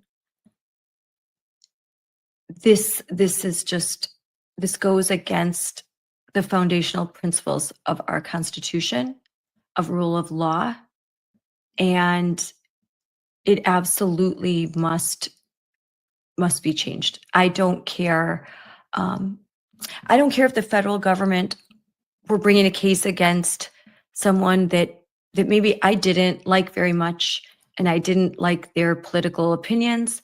I didn't like their worldview or their ideology. I don't want a federal government strong enough to tip the scales, to blindfold Lady Liberty. I mean, not to basically, I shouldn't say that, to unblindfold Lady Liberty. To the scales of justice should be blind, but that justice and liberty now is heavily weighted towards the government, and that they can do things that just that just are immoral and wrong and illegal and violate our previously upheld rule of law, constitutional principles, all of that. So I think it's very, I think that Dr. Haim is extraordinarily brave, just very brave. And that he was willing to go to prison for what he truly believed was right. And he would not bend the knee. He would not call something that was a lie true.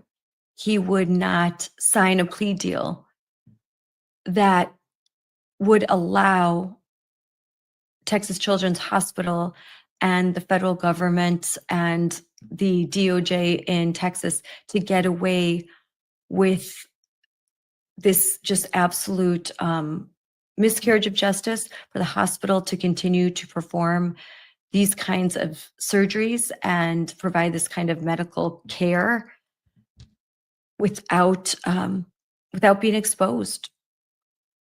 And it shows it takes just one or two people to change the world, to change a community, to change the state of Texas. You heard what he said. After the article with Chris Rufo came out, the next day, Texas passed legislation on a bipartisan basis that banned hospitals from transgender medicine. So one person really can make a huge difference. So I want to bring up the first article written by Chris Rufo, and thank Chris Rufo for this investigative work. I mean, without Chris Rufo, taking this story, as Dr. Haim had said, he had spent months pitching this story, trying to get someone to pick it up so that these procedures could stop, and so that he could make everyone aware of what was really happening at Texas Children's Hospital. So this is the original story from May 16th, 2023. And it is, hold on a second. Sex change procedures at Texas Children's Hospital. And we'll go through this.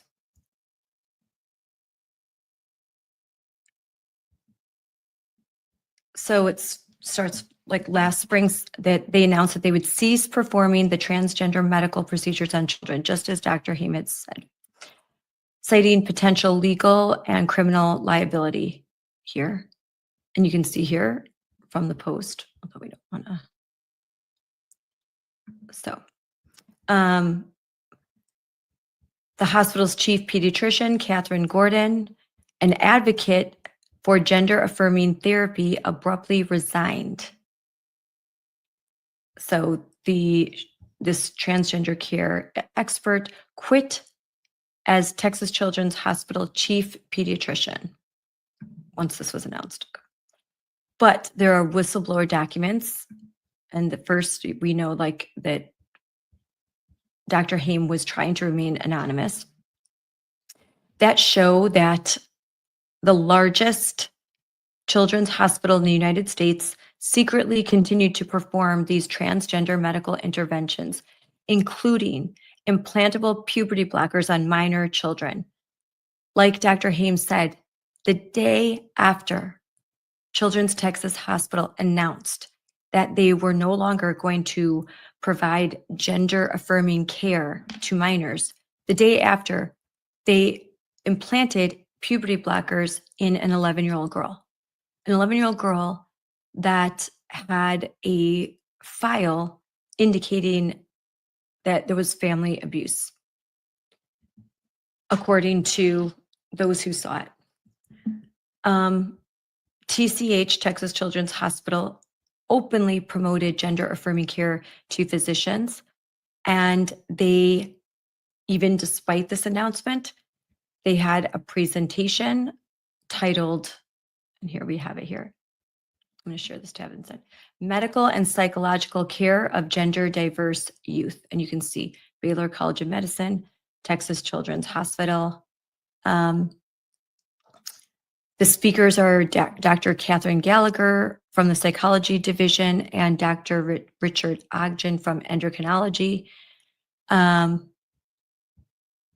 then here's the whole presentation right here.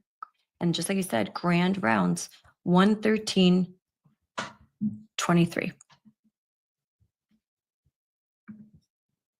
So then the article continues to talk about this Richard Roberts, a University of Virginia trained endocrinologist and assistant professor at Baylor College of Medicine, who co-presented grand rounds, is listed in medical records as performing transgender medical procedures on minors at Texas Children's Hospital. According to these records, share this again.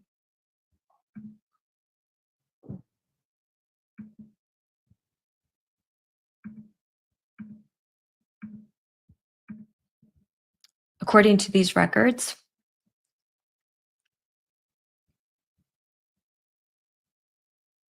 Roberts has managed patients ranging in age from 12 to 17 years old for gender identity, gender dysphoria, with indications for medication, testosterone levels, medicine refill, and specialty services. Despite a statement that they had ceased these practices, Roberts had continued to manage a heavy caseload for gender affirming care, including multiple patient visits in a single day for gender dysphoria and gender identity and hormone replacement therapy. And you can continue to go on all of the different drugs. And basically, the executives at this Texas Children's were playing a duplicitous game. They made an announcement, but they continued to perform these procedures. And it says that state legislators at the time were considering a bill to ban such procedures. They had not yet at that time, but as we know, they would. They would as soon as Dr. Haim and came forward and these articles were published in the City Journal. And we listened to the high price paid by Dr. Haim for his courage. Their courage is contagious, though. As Dr. Haim told us, there was a second whistleblower that confirmed everything that he said, a nurse who worked in that gender clinic and who revealed just how horrific these procedures were, and the patient population receiving this treatment. These are kids with a lot of comorbidities and a lot of issues that were not being treated. Instead, they became, I think, pawns in an ideological system, but also one that benefits financially from harming kids. In a podcast with Dr. Jordan Peterson, Dr. Haim says that he thinks what the gender affirming care and these medical procedures, and you know what, I forgot, sex rejecting medical care. We're going to use the right terminology. Sex rejecting medical care is not medical care at all. And as stated in the HHS December, which we streamed live with Chloe Cole and the Secretary Robert Kennedy Jr., they use the right terminology, sex rejecting care. And HHS is now saying that there is no medical basis for hospitals, physicians, healthcare providers for providing this sex rejecting care. It is harmful. The benefits, there aren't benefits. All of these studies of so-called benefits are corrupt, they're inconclusive, and therefore they advised pulling funding for any hospital that engages in these procedures, and I'm 100% behind them for that. I want to point out this, hold on, I'm going to share screen again.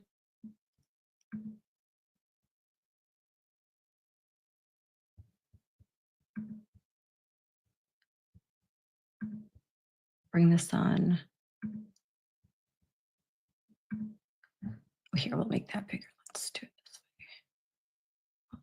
So this is the Ending Lawfare Against Whistleblowers Who Protect Children hearing. It took place April 9th, 2025, led by Jim Jordan from Ohio. Love him.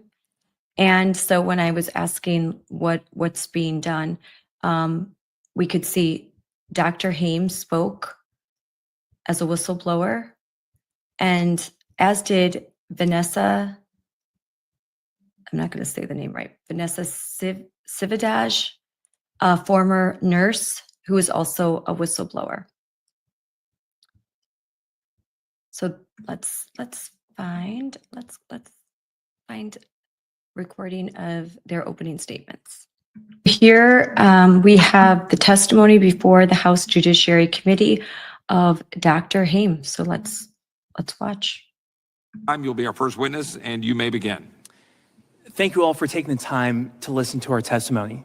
My name is Eithan Haim. I'm a general and trauma surgeon. I was the anonymous whistleblower who exposed Texas Children's Hospital, the largest children's hospital in the world, for lying about the existence of their transgender program, a program that would manipulate, mutilate, and sterilize healthy young children. There's a reason I'm here today. It's because for exposing this truth, my own government manufactured a case to send me to prison for 10 years.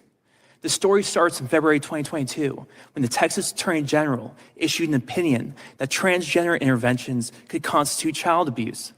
A few weeks later, TCH released a statement to the media. They were shutting down their program because of, quote, potential criminal ramifications. Not long after, I discovered this was a blatant lie. The reason I knew this is because I worked there. Between 2018 and 2023, I was a surgery resident at Baylor College of Medicine, which is primarily affiliated with TCH. They not only continued their program, they expanded it. All this was happening behind closed doors. On May 16th, investigative journalist Christopher Rufo published a story exposing this. I was the anonymous whistleblower in that story. One day later, the conduct we exposed was made illegal in the state of Texas with bipartisan support, partially because our story came out the day before. On May 19th, the Texas Attorney General initiated an investigation into the hospital. On May 23rd, another whistleblower spoke out. That was Vanessa Cividaj. She's here today. Despite crossing the highest possible threshold for a whistleblower, on June 23rd, a month after the story's release, 2 armed agents with HHS showed up to my home on the day of my graduation, a few hours before the ceremony, one of the most important days of my life. This was a moment I learned I was under federal investigation, federal criminal investigation by the United States Department of Justice. The target letter was signed by an assistant U.S. attorney, Tina Ansari. From the very beginning, I knew this was nothing more than a charade. I knew this because I never violated HIPAA. I never accessed the records of transgender patients or released any identifiable information. All of it was fully redacted, de-identified hospital data, which is used every single day to report infectious disease outbreaks like measles, or conduct retrospective research studies. Over the next few months, though, Ansari confirmed our worst suspicions. This was a political witch hunt. For example, Ansari admitted to my attorneys she never reviewed the evidence before sending agents to my home. She didn't even know what statute she was investigating. Ansari threatened my wife, who had just been hired as an assistant U.S. attorney in Dallas. She told my lawyers she would take me to a jury trial, even on a technicality, and without concern for losing. And she meant what she said. In May 2024, I was indicted on 4 HIPAA-based felonies and faced up to a decade in prison. This indictment portrayed me as a liar who used deception to hack into TCH's EMR system, like was said before. But all of this was pure fiction. The DOJ's own evidence, their own evidence, that they gave us in discovery disproved every single one of the claims against us. This is worth restating. Ansari and her team either never reviewed this evidence or they ignored it. This led to the collapse of their first indictment, but they pursued another. The big difference this time is that they dropped any pretense this was about HIPAA. They legally castrated the indictment by removing key statutory language. The most important change were the victims. TCH and its patients was changed to TCH and its physicians. It was the first time in American history that HIPAA was being used not to protect patient privacy, but multi-billion-dollar hospital systems, TCH and Baylor, who were caught lying to the public. It was too ironic when we discovered that Ansari and her family have quite the special relationship with TCH and Baylor.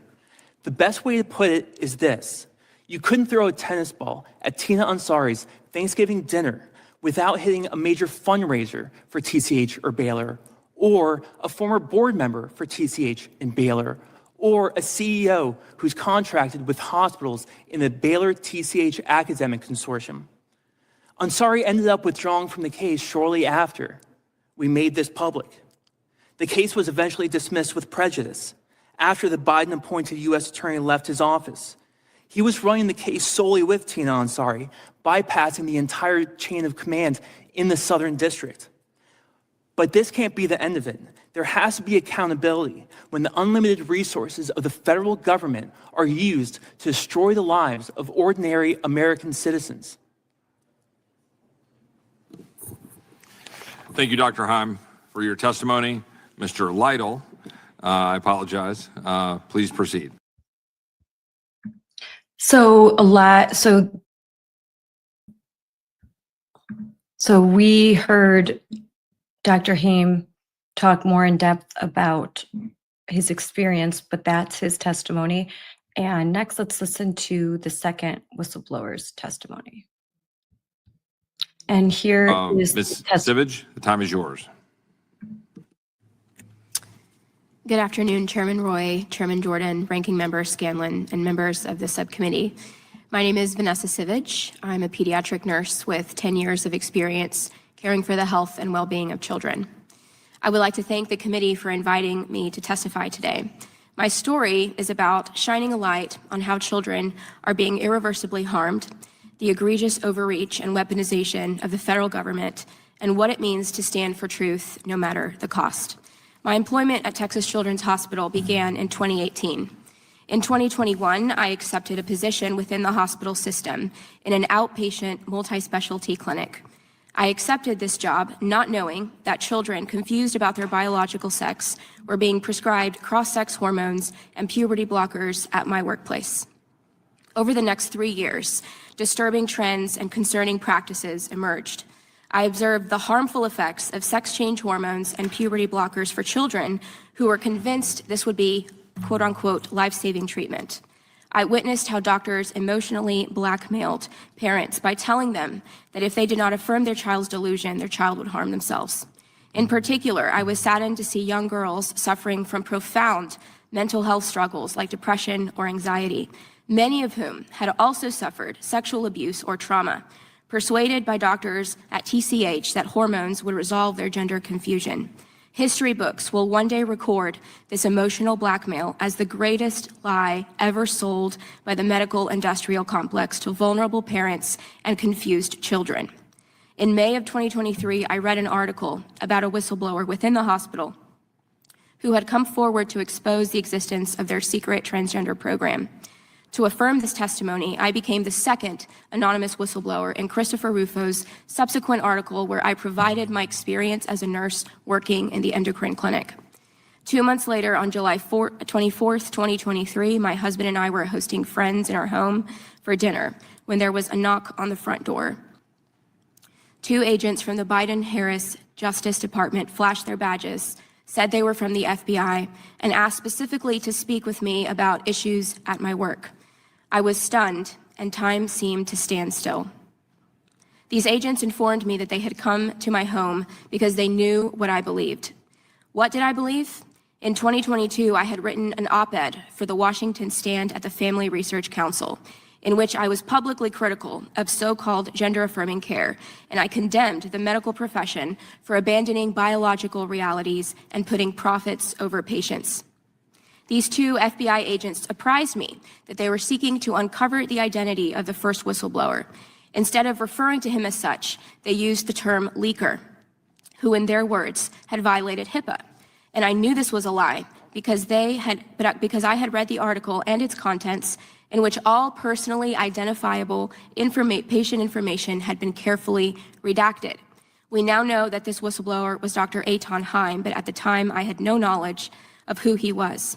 One agent effectively asked me to compromise my Christian convictions and made veiled threats against my career and safety if I didn't comply with their demands.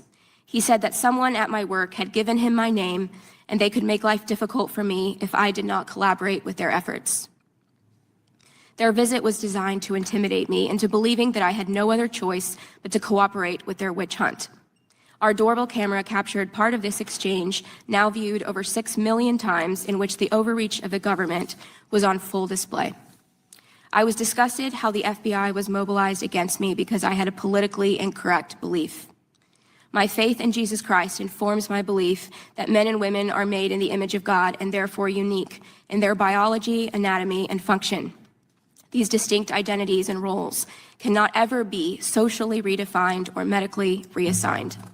In the months that followed, I noticed discrepancies in the paperwork.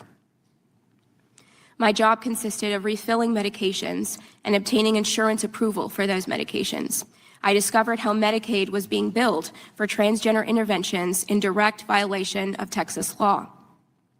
I came forward publicly in June of 2024 to expose this. I also observed how TCH had misdiagnosed patients for the purpose of justifying those treatments. Additionally, the hospital had changed medical records by listing the preferred gender identity on the medical record instead of the birth sex, making fraudulent billing difficult to detect. In August of 2024, TCH fired me in retaliation for blowing the whistle. I am testifying today because I firmly believe that the weaponization of the government to silence political enemies must end. Whistleblowers display courage in a culture of cowardice when speaking the truth, safeguarding the well-being of children. Wow, that testimony was so compelling. I fast forward a little farther. Let's hear some more. This is just really, really shocking. And this is 2024. Oh, sorry, 2025. So the agents came, this was a few hours before I was graduating from surgical residency. The ceremony was later that evening. I was meeting with my parents, my sister, I was going with my wife. And so when the agents came, I refused to speak with them. My wife had advised me to, not speak with them without an attorney present. Yep. But, we knew that it was so corrupt what they were doing, that there was a certain sense of defiance. So, we kind of celebrated this new part of our life. It was kind of a hard thing to describe, but something kind of came over us. First two sentences, this office is involved in investigation dealing with federal law violations. You are a potential target in this criminal investigation. So you didn't want to talk to these guys, listen to your wife, which was good counsel and good advice, and good that you did that, but you did go get an attorney and you got the guy sitting beside you, is that right? Yes, sir. And Mr. Lytle, when you understood what was going on here, you contacted, just like you would as an attorney, you contacted the Southern District of Texas. You contacted the lady who signed this, the Assistant U.S. Attorney, is that right? Yes, I did. Tell me about that conversation. Well, I reached out to her, as a defense attorney would always do when there's a target letter out there, because that could mean that they're going to charge the person right away. That's under department policies, that means they believe he's a putative defendant. Yeah, normally that means they think they got a slam dunk case on this guy, right? That's right. Yeah, and they're gonna negotiate some guilty plea. And you reach out to her, and what'd she say? Did she know anything about the case? She didn't know anything about the case. She had to talk to the agents, and she'd get back to me when she knew more about it. She signed the target letter, and she didn't know what the target was about. That's my understanding. Well, that was great. So then you had subsequent conversations, and I understand in one of these conversations that happened after you learned she didn't know what the heck was going on, even though she signed the letter that ruined his day, the day he's graduating from medical school. You have subsequent conversations, and she says, well, maybe he isn't a target, and maybe if he'd come apologize and say, pretty please, we'd downgrade it to a misdemeanor. Is that right? That's true. She sort of was a wink and a nod, like maybe we can pretend he's not a target. And I said that train's kind of left the station, and there's been emails with her calling him a target to me. And I said, I just can't do that. But why can't we talk about the case? And she still didn't know the facts of the case. She wanted it dead set to be interviewing Dr. Haim, which I didn't want to do that as a lawyer because I didn't want to reveal. I didn't know what she was getting at. And so they wind up charging him with the maximum, like 10 years, I think you said, the maximum they could charge. And they were so determined to get Dr. Haim, she was so determined to get Dr. Haim, even though he didn't violate HIPAA, didn't do anything wrong, that she not only threatened him, come talk to me, apologize, say pretty please, we'll make it a misdemeanor. She also went after your wife. She also went after Dr. Haim's wife. Is that right, Mr. Lytle? That's right. She alluded that she would not make any comments, or her agents make any comments about the background investigators for Dr. Haim's wife, as she's a new AUSA being hired, unless she became difficult. And I didn't really know what that meant, but I took it to being a retaliatory phrase that if she's going to be involved in this, then there's going to be something that's going to come for her too. Well, what's she supposed to do? She's a lawyer. She's married to married to Dr. Haim. She's not supposed to give him advice or counsel or talk to him? And this whole thing, any kind of HIPAA as a criminal case is so rare in this country. It's rarely ever prosecuted. But then in this context of this political debate going on, to come forward and charge Dr. Haim, it seemed just really out of control. It really was surprising to me to see this kind of a charge. We I think begs the question, why did they do it? Why did they do it? I mean, this seems so ridiculous. Why this behavior? Why do you think they did it, Dr. Lytle, or maybe Dr. Haim, or maybe even Ms. Sivage? I can say that we found a lot of bias, a lot of conflicts of interest, a lot of connections to the hospital, and a closeness to these families. But at the end of the day, if there was any kind of issue, it shouldn't be handled in the criminal courts. It should be handled in the public arena, in the public debate. Yeah. Doctor? I think that they went after me so hard in order to send a message to everyone else. Of course they did. Because I saw it in my residency, right? The other people who thought this was awful, we actually had to meet in dark corners. We knew that we couldn't say anything publicly. And that's the point. It's to chill anyone else from stepping forward. It's why they went and raid Mark Houck's house with all these agents. It's why they'd send multiple agents to the ATF goes into Brian Malinowski's house and he ends up getting shot. They thought he had like 6 gun violations. It's why they do it. It's to chill anyone else from coming forward. We will make life miserable for you, miserable for Ms. Sivage. We will do that because we don't want anyone else threatening the left's position. And that is the frightening thing. And I'll say one more. And I'll just say this and I'll let you finish. God bless you for doing it. God bless you for doing it. And Mr. Lytle for defending you. Thanks for stepping forward, having the courage to do so. And I'll say one more thing, right? They came after me in order to make my life miserable, in order to send a message. But they came after me, right, to make my life miserable. We're going to make their life miserable. All right, that's what we're going to do. I thank gentleman for his questions. I'll now recognize the gentlelady from Washington, Ms. Jayapal. Nothing could be more untrue, right? You have people who are undergoing the mental anguish of believing that they've been born in the wrong body. What these people need are not the most powerful chemicals humans have ever discovered. What they do not need, the most radical surgeries ever invented by humans. They need people to listen to them. Point of order. What these doctors are doing are harming these people. Submit an answer. For 5 minutes. Thank you. Mr. Leslie, what is the success rate of sex change procedures for children? If you look at the testimony from medical societies, they indicate... It's 0. You can't change your sex. So it's 0. So I want the record to be clear that the Biden administration targeted and prosecuted Dr. Haim and Ms. Sivage for exposing medical procedures, surgery, and pharmaceutical intervention that has a 100% failure rate. Am I correct, Dr. Haim? That is exactly correct. Dr. Haim, you have exposed the fact that medical providers were providing dangerous and illegal treatments to minors. And both the Biden White House and the activists who are actually running the show behind the scenes didn't like what you were exposing. Isn't that also correct? That's correct. And do you think that their subsequent federal pressure was brought to bear on you was that merely a coincidence, or was it to try to stop you from exposing what they were doing? It was in order to prevent me from exposing what they were doing and to silence other whistleblowers. Okay. Ms. Sivage, what is gender dysphoria? And I ask that question because I'm a pretty well-educated person and pretty well-read person. This is something that we didn't even really know about or talk about 3 or 4 years ago. What is this? Gender dysphoria is when a child is confused about their birth identity. And that the key there is the confusion, because the problem is not in the physical body of the child. The problem is in their mind. And so why are we pushing as a society a solution that will irreversibly harm and sterilize children's bodies when truly the problem is that they're confused about their birth identity in their mind. And so part of what I've done here and part of why we're here today is to affirm and to celebrate ultimately God's design for our gender and sexuality, and that is something that should be defended. Well, are there industries that stand to benefit financially from these procedures, these industries? I refer to them as the unholy trinity, which is the healthcare insurance companies, the pharmaceutical industry, and the hospital system. And all three of these institutions have much to gain because this is a highly lucrative industry that exploits the vulnerabilities of children. Why don't you explain that a little bit further?